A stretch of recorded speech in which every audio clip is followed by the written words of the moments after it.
Hi hello வணக்கம் and welcome to 70mm channel. So இன்றைக்கி இந்த வீடியோவில் பார்க்க போகிற இன்ட்ரெஸ்டிங்கான ஒரு காசிப் என்னென்னு பார்த்தீங்கன்னா, இந்த நடிகை பற்றி சொல்லணும்னா கரண்ட்டில் ட்ரெண்டிங்கில் இருக்கக்கூடிய இப்போ இருக்கக்கூடிய ஜென்சி நடிகைகள் லிஸ்ட்டில் இவங்க இருப்பாங்க. ஸோ உங்கள் கடைசியாக நடித்த படங்கள் எல்லாமே வந்து வெற்றி படங்கள் தான். தமிழில் நல்ல ஹிட் கொடுத்த படங்கள் ப்ளஸ் வந்து தெலுங்கில் இப்போ தான் அப்கமிங் ஆக்ட்ரஸாக வந்துட்டுருக்கிறாங்க. அங்கேயுமே கவர்ச்சி தெலுங்குல நிறைய கவர்ச்சி காட்டி அதுக்கப்புறம் தான் வந்து தமிழில் வந்தாங்க. வெறும் அந்த கவர்ச்சிக்கு மட்டுமே முக்கியத்துவம் கொடுக்கக்கூடிய ரோலில் தான் தெலுங்குல நடித்தாங்க. படம் ஓடல, பட் அந்த மாதிரி ரோலில் நடித்தாங்க. தமிழில் நார்மலான ஒரு ஹோம்லின்னு சொல்ல முடியாது, ஜஸ்ட் மாடர்னான ஒரு கேர்ள் மாதிரி நடித்தாங்க. படம் சூப்பர் டூப்பர் ஹிட் ஆச்சு. ஸோ அந்த மாதிரி ட்ரெண்டிங்கில் இருக்கக்கூடிய ஒரு நடிகை.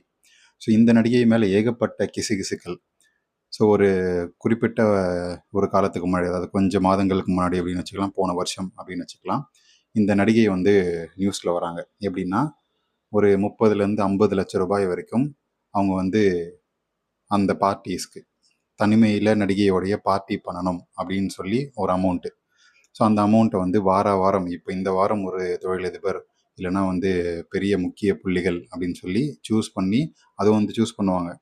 50 லட்ச ரூபாய் மட்டும் இல்லாமல் ப்ளஸ் அவங்களே சூஸ் பண்ணுவாங்க. சூஸ் பண்ணி ஒரு டேட்டை வந்து கொடுப்பாங்க. எப்படி நடிகை நடிக்கிறதுக்கு கால் ஷீட் கொடுக்குற மாதிரி இந்த பார்ட்டி பண்ணுறதுக்கு கால் ஷீட் மாதிரி டேட் கொடுப்பாங்க. 2 இரவு இல்லைன்னா ஒரு இரவு, அதுக்கேற்ற மாதிரி காசு. ஸோ அதுக்கப்புறம் அதே மாதிரி மாதத்துக்கு 2 நைட்டு அப்படின்னு சொல்லி அவங்களுடைய அந்த டேட்ஸ் போயிட்டு இருந்துச்சு அந்த பார்ட்டி பண்ணுறதுக்கு.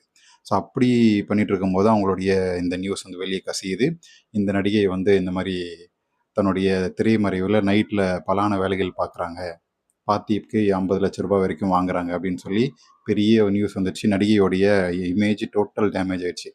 ஸோ அப்படின்ட்டு இருக்கும்போது தான் வந்து இது என்ன பண்ணுறது ஏது பண்ணுறதுன்னு தெரியாமல் டக்குன்னு தன்னுடைய சோஷியல் மீடியாவில் சூப்பரான ஃபோட்டோஸ் அப்டேட்ஸ் எல்லாம் விட்டுட்டு இருந்தார். அதை பற்றி வாயே திறக்கல. ஸோ அதுக்கப்புறம் வேறு நியூஸ்லாம் வந்துச்சு சோஷியல் மீடியாவில். அதில் கொஞ்சம் டைவர்ட் ஆச்சு. ஏன்னா பாதி பேர் இந்த நடிகையை ஓட்டிட்டு தான் இருந்தாங்க. இந்த மாதிரி குற்றச்சாட்டு வந்துச்சுன்னு சொல்லிட்டு தான் இருந்தாங்க. அப்படியே கட் பண்ண நடிகை வந்து ஒரு இளம் இசையமைப்பாளர் கூட வந்து ஒரு ஜாயிண்ட் அடிக்கிறாங்க.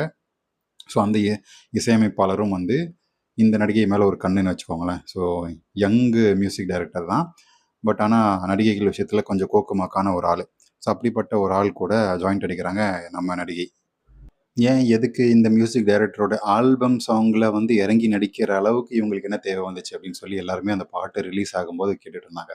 ஏன்னா இந்த நடிகை வந்து கிட்டத்தட்ட ஒரு 5-6 படத்தில் நடிச்சிட்டாங்க. அதில் 4 படம் 100 கோடி தாண்டி வெற்றி படங்கள்லாம் மாறிடுச்சு.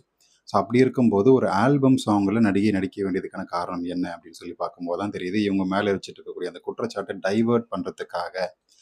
ஸோ 30 லட்ச ரூபா வாங்கிட்டு நல்லா செய்கிறாங்கப்பா அப்படின்னு சொல்லி எல்லாருமே ரொம்ப ஓப்பனாக இந்த நடிகை மேலே பேசக்கூடிய அந்த விஷயத்தை எப்படியாச்சும் டைவர்ட் பண்ணணும் அப்படின்றதுக்காக நடிகை கஷ்டப்பட்டு வேறு வழி இல்லாமல் அந்த ஆல்பம் சாங்கில் இந்த மியூசிக் டைரக்டர் கூட நடித்தாங்க. இந்த மியூசிக் டைரக்டருக்கும் இதுதான் சான்ஸரா அப்படின்னு சொல்லி 4 நல்லெலும்பு வச்சுக்கிட்டு நடிகை நல்லா செஞ்சு விட்டாப்புல. ஸோ அந்த மியூசிக் ஆல்பமும் ஹிட் ஆச்சு, அது ஒரு விஷயம். அதே மாதிரி அவங்க எதிர்பார்த்த மாதிரி அந்த மியூசிக் டைரக்டருக்கு லக்கு, சரியான வேட்டை.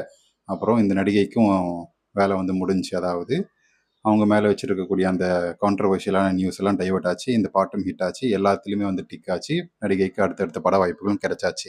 ஸோ இப்படி சூப்பராக பிளான் பண்ணி இந்த வயசுலேயே இவ்வளோ அழகாக பிளான் பண்ணி எஸ்கேப் ஆயிட்டாங்க. நம்ம த்ரிஷா மாமி எல்லாம் தன்னுடைய குளியல் வீடியோ ரிலீஸ் ஆகிட்டு அதை பெரிய கான்ட்ரவர்ஷியல் ஆக்கி எப்படி அதன் மூலமாக பட வாய்ப்பு வாங்கினாங்களோ அதே மாதிரியான ஒரு டெக்னிக்கை நம்ம இந்த இளம் நடிகையை வந்து ஃபாலோ பண்ணிட்டு இருக்காங்க அப்படின்னு சொல்லி எல்லாருமே பேசிட்டு இருக்காங்க. ஸோ யார் அந்த நடிகை அப்படின்றது கண்டிப்பாக உங்களுக்கு தெரியும். இந்த வீடியோ உங்களுக்கு கண்டிப்பாக பிடிச்சிருக்கும், என்டர்டைன்மெண்ட்டாக இருக்கும்னு நினைக்கிறேன்.